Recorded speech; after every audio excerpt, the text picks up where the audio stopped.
25/45 5/9। ठीक है बेटा। अगर नेचर पूछा होता तो वर्चुअल इरेक्टो डिमिनिस्ट। अगर कॉन्वेक्स मिरर है बेटा और नेचर पूछा है तो दिमाग पर जोर ही नहीं डालना, वर्चुअल इरेक्टो डिमिनिस्ट।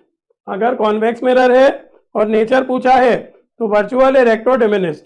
अगर कॉन्वेक्स मिरर है और नेचर पूछा है तो क्या आएगा बेटा, बोलेंगे वर्चुअल इरेक्टेंट डिमिनिस्ट। बहुत ध्यान से, क्लियर है। अच्छा, आप क्या कह रहे हैं, निडल को दूर ले जाने पे क्या होगा, तो ये मैं समझाने की कोशिश करता हूं। कॉन्वेक्स मिरर के हमने 2 डायग्राम बनाए थे। पहला डायग्राम मैंने बनाया था कि ऑब्जेक्ट अगर इन्फिनिटी पे हो तो क्या होता है, ऑब्जेक्ट इन्फिनिटी पर हो तो इमेज फोकस पर बनती है ना। ऑब्जेक्ट अगर इन्फिनिटी पर हो, समझ के करिए, तो इमेज कहाँ बनती है, एट फोकस, ये हमने रटा है।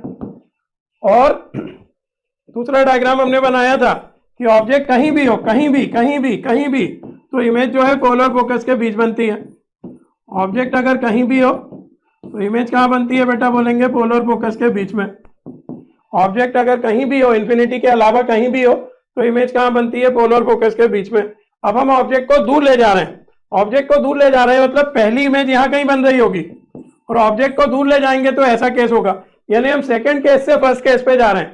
पहले ऑब्जेक्ट पास में था तो इमेज पोलर फोकस के बीच में बन रही है। दूसरी बार ऑब्जेक्ट को दूर ले जा रहे हैं, दूर ले जाने पे इमेज फोकस पर बनती है, मतलब इमेज फोकस की तरफ शिफ्ट होती है। अगर ऑब्जेक्ट को दूर ले जाओ कॉन्वेक्स मिरर में, ऑब्जेक्ट को अगर दूर ले जाओ तो इमेज किस तरफ शिफ्ट होती है, फोकस की तरफ शिफ्ट होती है।